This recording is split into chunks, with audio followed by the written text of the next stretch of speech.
Hello, welcome everyone. It's your host OT19 or Ultimate Gamer 19,000, and I'm here today to present to you all Season 2, Episode 7 of Random Multiclass Thursdays, the Ultimate Wizard in terms of attack and defense. Before this video begins, make sure to like, comment, and subscribe, and yeah, let's get right into today's build. So I wanted to give a quick little PSA before the build. First one, this one's a little more serious. I know a lot's happening in America. I know a lot of you might feel endangered or lacking in hope. And remember, before you do anything that you can't take back, really look at everything. Make sure you don't do anything stupid or anything you can't take back or anything that will permanently affect you. Trust me, you'll get through the storm. Everyone does. That was the first PSA. Now for the actual, real PSA for the build at least. This build does use some rules that some people might find controversial per se. The basic build is this is a blade singing wizard that uses Nick and that uses Nick. Yeah, I would use Vex, but it doesn't use Vex. This build is a blade singer wizard that only uses intelligence. Intelligence is the main attacking stat. And I know a lot of people say if you use True Strike on a scimitar, you can't use the Nick Weapon Mastery property because it says when you take the attack action. Some people say, oh, if you're using Blade Singer Wizard, it works. Some people say, even if you are using Blade Singer Wizard, it doesn't work. No matter what, I am going to believe, and I feel like most DMs would believe, unless they really researched into it, that if you're Blade Singer Wizard, you can most likely use next a part of the True Strike Scimitar attack. I personally believe you can. I do know some popular YouTubes such as Kobe from D&D D4 Deep Dive and Chris from Tree Amongst Temple do disagree with me. I love their content and their builds, but I just disagree with them. I believe most DMs will allow it, and if your DM does not allow you to do that, then again, this build is still really good. You are still a wizard, and if you want to still play a martial focused wizard, then just switch over to dexterity and max out your dexterity.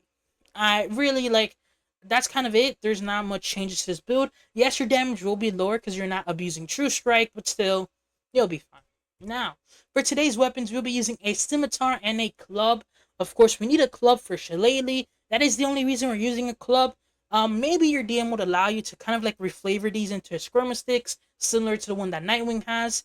I hope he allow you to reflavor it.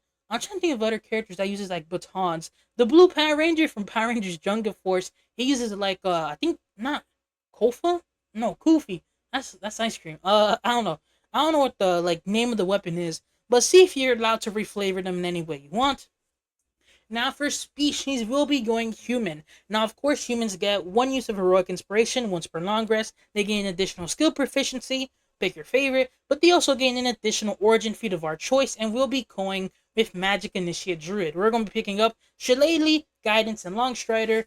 Longstrider and Guidance are cool spells, honestly. The only one I really recommend picking up is Shillelagh. Basically, as a bonus action, you can imbue a club or quarterstaff with magical nature power. Now you can use your its spellcasting modifier instead of your strength modifier for the attack and damage rolls, which is pretty nice. And the damage dice changes to a D8 and scales at higher levels, and it can either do force damage or the weapon's normal damage type. That is completely up to you. Yeah, Shillelagh is a pretty damn good cantrip. But the funny thing is about Shillelagh is good on everything that's not a druid, which is just so funny to me because druids do get Flame Blade, and for some reason, Flame Blade is kind of like Shadow Blade, but it's way worse. I don't know why Flame Blade isn't allowed to be used as part of the extra attack action. Druids don't even have extra attack. As a DM, I personally would allow it because for some reason, Shadow Blade is allowed. It really makes no sense to me. But yeah, either way, Shillelagh is just a very powerful cantrip when not used on a druid. Very sadly so. Now we get our origin and origin feat. I personally believe the background we want to pick is either criminal or custom. Now, if you can go custom, I'd recommend getting your ability scores of dexterity, constitution, and the third one doesn't really matter. Oh no, the third one does matter. Oh my, I'm sorry. I would recommend getting dexterity, constitution, intelligence. Con and int are the ones that matter the most. You don't really need dexterity, but it's probably nice to pick it up. And also, I recommend picking up tough as the origin feat. Now, you do not need tough for the origin feat. Your armor class for this build will be ridiculously high. But I do want you to remember you're a wizard. with a middling constitution. So yeah, I probably would recommend taking tough, just so then your HP isn't absolutely terrible. But do realize that you have a really good armor class, so maybe criminal might be better. It all really depends on you. Now for our stats, we'll be going with a pretty standard array for a wizard. 8 strength, 15 dexterity plus 1, 14 constitution, 15 intelligence plus 2, 10 wisdom, and an 8 charisma. I personally love wisdom saving throws. I believe wisdom saving throws are the most important factor of the game. I know a lot of people like con saves. I'm a huge wisdom save guy. I believe you should never, and I mean never, have a negative wisdom. And if you do, is your character gonna be useless in most encounters? Now, for our first level, we'll be taking in Wizard. Obviously, this is a Wizard build. And our saving throw proficiencies we get is Intelligence Wisdom. Intelligence is pretty doo-doo butter, unless you're going up against a lot of tentacly creatures. And Wisdom, again, is the best saving throw in the game, bar none. So yeah, pretty good. We also get proficiency with Simple Weapons, which will allow us to use our shillelagh, our club or quarterstaff, pick your favorite there. We get no armor training, sadly. And yeah, also at level 1, we do gain spell casting and ritual casting, which is pretty cool. We also get arcane recovery, which allows us, depending on our wizard level, gain some spell slots back. Basically, how I've always done it, according to whatever your highest level spell slot as a wizard is, you can get that back. Boom, it's as simple as that. And then if you want lower slots, you can kind of split it up as you wish. Now for level 1 spells, you have a lot to pick from. For starting off for cantrips, True Strike is a massive pickup. We're going to want to be casting True Strike. Yes, at level 1, we're going to want to be casting True Strike, I think, all the time. Yeah, especially since we're not proficient with scimitars. So I think at level 1, your first turn is going to look like you're going to cast Shillelagh, then just True Strike with your quarterstaff, mace, whatever you want to use. Blade Ward is also a really good one. It's a minus D4 to all attack rolls against you, which is pretty cool. I mean, it can act like either a +1 or a +4 to AC, which I feel like most people take.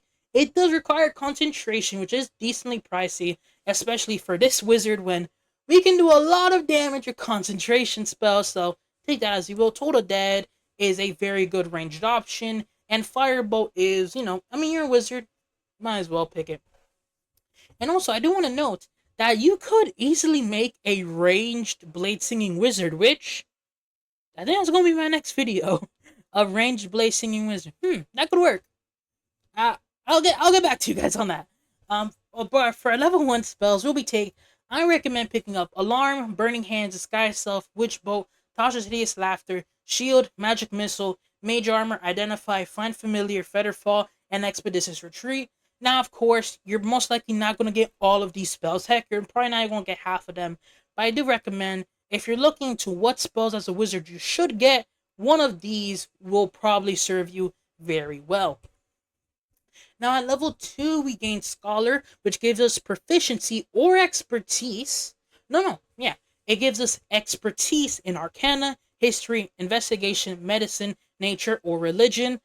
I most likely will just pick expertise in Arcana, because I know some people may have expertise in Investigation or History, maybe your rogues, or even your fighters, depending on how they're built. So yeah, overall, I just think proficiency, expertise in Arcana is your best choice. Now, as a 3rd level wizard, we gain a ton of stuff. First of all, we get our subclass, which we'll be picking Blade Singing. I know Blade Singing is not the 2024 Player's Handbook, but honestly, if you're playing a martial wizard, you gotta play a Blade Singer, because Blade Singer is one of the best, I think, honestly, subclasses in the game.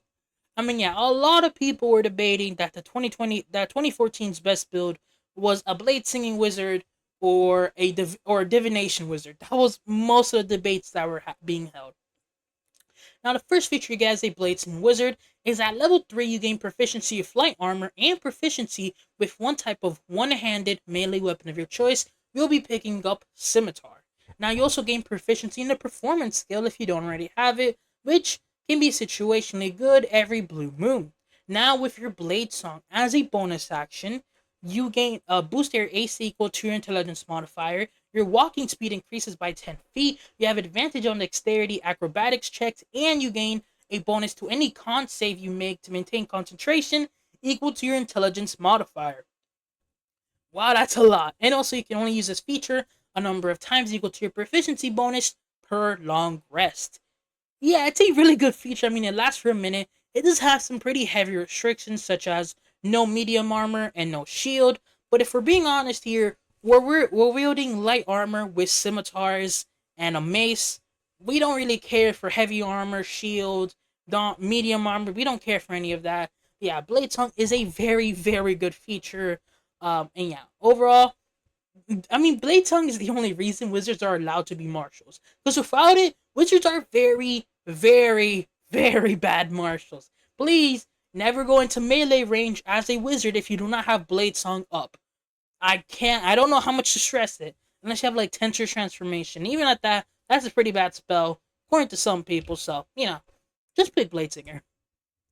Now, for your second level spells, we get Blur, Crown of Madness, Detect Thoughts, Dragon Breath, Enhance Ability, Enlarge Reduce, Hold Person, Invisibility, Magic Weapon, Misty Step, Scorching Ray, and Suggestion.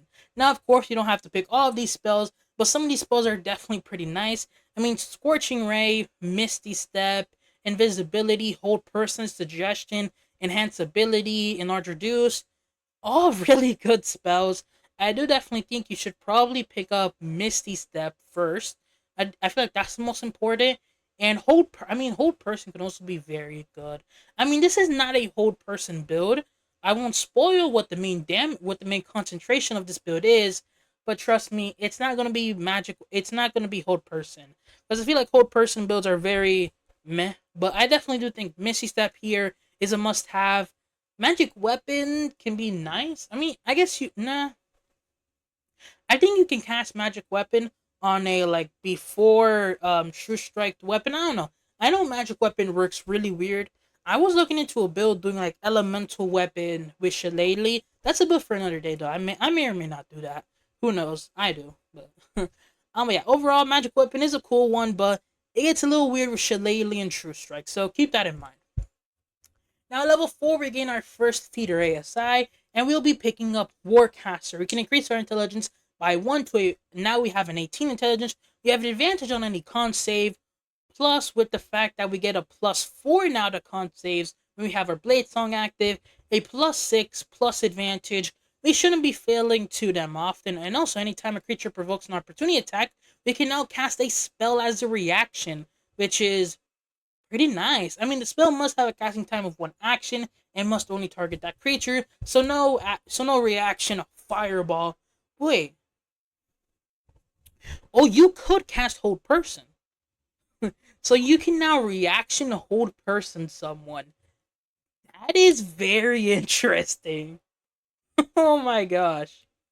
Reaction Hold Person is or reaction banishment. Like the massive demon just walks past you. Boom! The whole combat's gone. Okay, that's actually pretty cool. I didn't read that properly. That's cool. And also, because I know there's always gonna be that one person. Oh, but schematic components. Shut up. We have Warcaster. We don't have to worry about schematic components or any of that garbage. It's all dealt with. Now, at level 5, you get Memorize Spell. Whenever you finish a short rest, you can study your spell book and replace one of the level 1 wizard spells you have prepared for one of your spell casting feature with another level 1 plus spell from the book. So, yeah, this allows you to remove any spell in your book and then just replace it, which can be very useful, especially to get like Lehman's Tiny Hut. Maybe you take a short rest. Oh, I didn't prepare Lehman's tonight. Oh, I'm so dumb. Let me, change out my memorized spells, cast it, long rest. Now, for your third level spells, I recommend picking up Counterspell, Dispel Magic, Fireball, Haste, Hypnotic Pattern, Lehman's Tiny Hut, Lightning Bolt, Phantom Steed, Remove Curse, Sending, and most importantly, one of my favorite spells in D&D 2024, Summon Fae. Which, Summon Fae is so good, we're using it for our level 5 damage report. So on turn 1, we're going to be casting Summoning Fae and activating our Blade Song, giving us an average of 13 damage. On turn 2, we'll be casting Shillelagh and then taking the attack action, dealing 21.5 points of damage. On turn 3, we'll be taking the attack action and doing a bonus action attack, maxing out on a 28 average points of damage. And our average to hit is 17.5 with our Shillelagh and our Fae, and with our scimitar, it is only 16.5. Overall, pretty damn solid damage numbers. I mean, Summon Fate is personally one of my favorite spells. I just love the fact it has a free bonus action teleport, can gain advantage so easily, and does a bucket load of damage. Trust me, at higher levels, it does a lot of damage on its own. Now, at level 6, we gain extra attack, allowing us to cast a cantrip in place on one of our attacks with the extra attack action. This now allows us to True Strike, Shillelagh, and get all of that good stuff. So yeah, very, very good feature. And also, if your DM doesn't allow the whole True Strike stuff, then maybe just take like, what is it called? Green Flame Blade. Green Flame Blade and Magic Weapon. That could also work. Now, at level 1, we'll be taking our first level in Rogue to get that Nick Weapon Mastery. Honestly, that's the only reason we take it. Nick Weapon Mastery is very, very powerful. We also get Sneak Attack, which, I'm not gonna lie to you, I did not take Sneak Attack into account in my calculations. When I tell you, the only reason we're taking a Rogue level is for Weapon Masteries, the only reason we're taking a Rogue, yeah, I completely forgot about Sneak Attack, my fault. So just make sure to add an extra D6, an extra 3.5 on average damage for every score you see from here on out. That's completely my fault, I'm being honest. You also gain 2 expertises and a skills of your choice, which I mean, I think here we just take expertise in investigation and history. The only other intelligence skills. You also get Thieves' Cant, which we can. Yeah, I'll never make that joke again. We learn Thieves' Cant and additional language of our choice, which, I don't know, takes a less shield. That's always fun. Now, okay, I did this wrong. Well, as a eighth. Oh no! Oh, it's too late. It's too late. Well, whatever. Okay, I got this messed. Okay, yeah, I'm sorry. Completely confused myself. As an 8th level character and our 7th level of wizard, we gain 4th level spells. Ignore the past 10 seconds. I recommend picking up Banishment, Charm Monster, Dimension Door, Edward's Black Tentacles, Greater Invisibility, Ice Storm, or Polymorph. And finally, Conjure Minor Elemental. I think for the sake of this video, let me show you all. Are you kidding me? I'm not logged in to Roll20. I can't even show you what the spell does. Alright, well, I guess I ain't showing you what the spell does. I'm keeping this in. But if you do not know, Conjure Minor Elementals is one of the most broken spells in D&D history. And for the sake of balance and for the sake of not having DMs just never allow you to play D&D again, I recommend never use Conjure Minor Elemental until you have explicit consent from your DM. And when I mean consent, I mean you fully displaying the capabilities of Conjure Minor Elemental when it comes to your build. That is what I mean when you get consent. Not asking your DM, hey, can I use Conjure Minor Elementals? And them saying yes because they don't know what the spell does. Make sure they fully know what it does because you know it's game breaking. That's why you want to use it. So yeah, I'm personally not going to be using it. I think it's gonna get an errata, and if it never does get an errata, it's getting banned on every single game table. So I personally will never use Conjure Minor Elementals, but if you want to, then yeah, never use Summon Fae and just use Conjure Minor Elementals here on out, and you're gonna be doing radzillion amounts of damage. There. Now, as a 9th level character and an 8th level wizard, we'll be getting our intelligence to a +2, maxing our intelligence, which is pretty damn nice for us, because next level, we get 5th level spells. As a 9th level wizard, 10th level character, we can pick up Animate Objects, Cone of Code, Dominate Person, Hold Monster, Rarius Telepathic Bond, Steal Wind Strike, and Yolanda's Regal Presence. Yolanda's Regal Presence has been one of my favorite spells. It's just, because I don't know, if you've ever watched Jujutsu Kaisen, it's the one scene where Gojo just gets up to, I think, Hanami, like the plant curse spirit, and just Hanami's getting crushed into the wall. That's what I imagine when someone uses Yolanda's Regal Presence, and it's just very funny to me. I don't know. This may just be a me thing. I mean, overall, 5th level spells are very powerful. Very Telepathic Bond is something you should cast before every encounter, before every dungeon, no matter what you do. Always just have that up. Animate Objects is going to be our main source of damage for our 10th level damage report. Turn 1, we'll be using animate objects and activate our Blade Song. Turn 2, we'll be using Shillelagh in the attack action to cast True Strike, dealing an average 33 damage. And on turn 3, we will command our animated objects and attack with True Strike, dealing an average of 69 damage. Nice. And also, our average to hit is 19.5 on all of our, weapons, I guess. Now, I do want to note, with animate objects, we are picking one large and one huge, or the two of the biggest sizes. Yeah, those are the things we're going to choose to animate. Now, I do realize that you won't always have the option to animate a large and a huge item, and if you don't, use Summon Fae. Trust me, Summon Fae at 5th level or at 4th level, I mean, it's probably best to use it at 4th level, will be doing very much comparable damage. I think on average, it did like 3 less damage on average, which, yeah, very like very minimal amounts of minimal damage. So trust me, there might be a world where you just never use animate objects and your damage probably won't go down by much or if anything at all. Now, as an 11th level character, 10th level wizard, 1 level of rogue, we get Song of Defense. This is a useless feature. As a 12th level character, 11th level of wizard, we get 6 level spell slots. Chain Lightning, Disintegrate, Mass Suggestion, Sunbeam. Chain Lightning and Disintegrate are just fun. Sunbeam can actually be pretty damn nice if you're fighting undead or something, and Mass Suggestion is encounter breaking and encounter ending. So yeah, pretty damn good. As a 13th level character, 12th level wizard, we gain an additional feature ASI of our choice, so we'll be picking up Dual Wielder to now have an extra bonus action attack to deal some extra damage with our Shillelagh club. Yeah, overall, and also we increase our dexterity by 1, and I think this now gives us an 18 dexterity or 17 dexterity, I'm not sure. It gives one of the two, so yeah, that's cool. Now, as a 13th level wizard, 14th level character, we now get 7th level spells.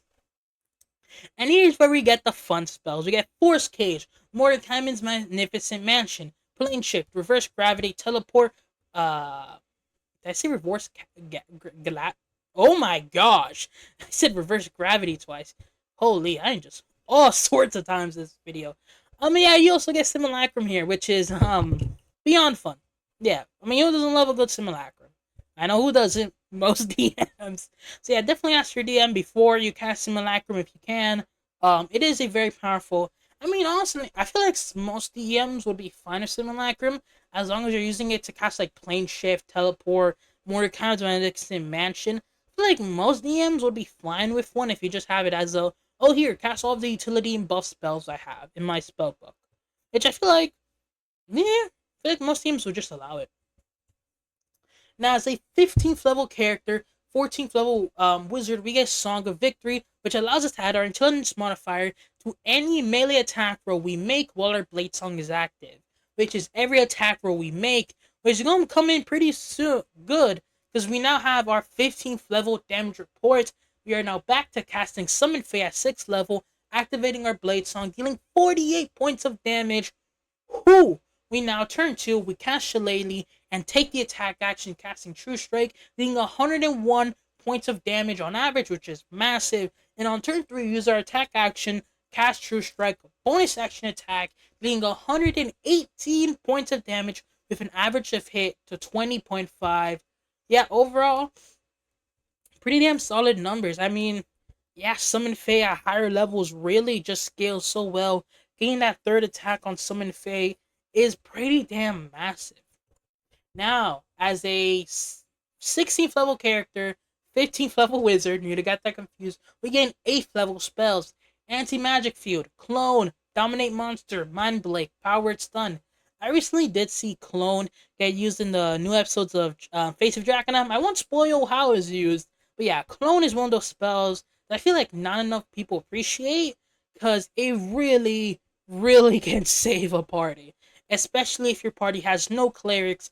As soon as you reach 15th level, your whole party should have at least 3 clones each. Yeah, overall Clone is a very good spell, and probably one I recommend picking up. I mean, Dominate Monster, Mind Blade, Powered Stun. If you're facing, like, Mind Flare Conley, Baldur's Gate 3 style, Mind Blade is going to be the most powerful spell you could cast in the world. It just genuinely will be. Now, as a 17th level character, 16th level wizard, we gain an additional feat, which we're picking up Mage Layer to make our dexterity into 18, increasing basically almost everything we do. And also, Mage Layer gives us a basically a free legendary resistance. We now, if we fail on a intelligence, wisdom, or charisma save, we just succeed. And also, if we hit a creature that is concentrating, they have disadvantage on the con save, which is pretty damn nice if you do ask me. Now, as a 17th level wizard, 18th level character, we get 9th level spells. We get Gate, Meteor Swarm, Powered Kill, Shape Change, Time Stop, True Polymorph, Wish. All of these spells are so good. Of course, you want to pick up Wish.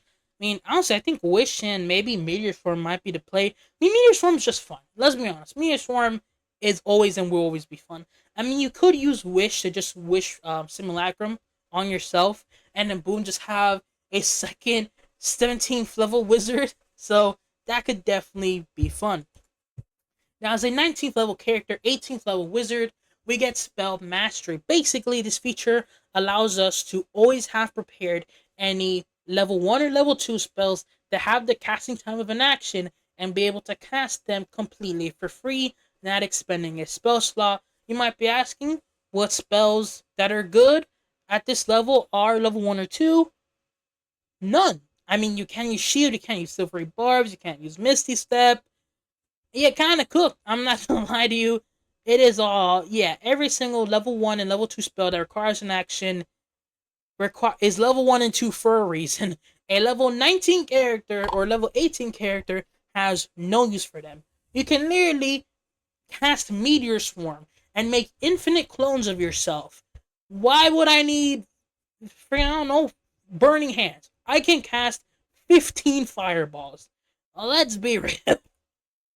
Now, at level 20 for an epic boon, honestly, here, pick your favorite, pick whichever one you like. You could take Boon of Fortitude, you could take the one that makes you hit an attack if you miss. You could do the one that gives you some extra spell slots.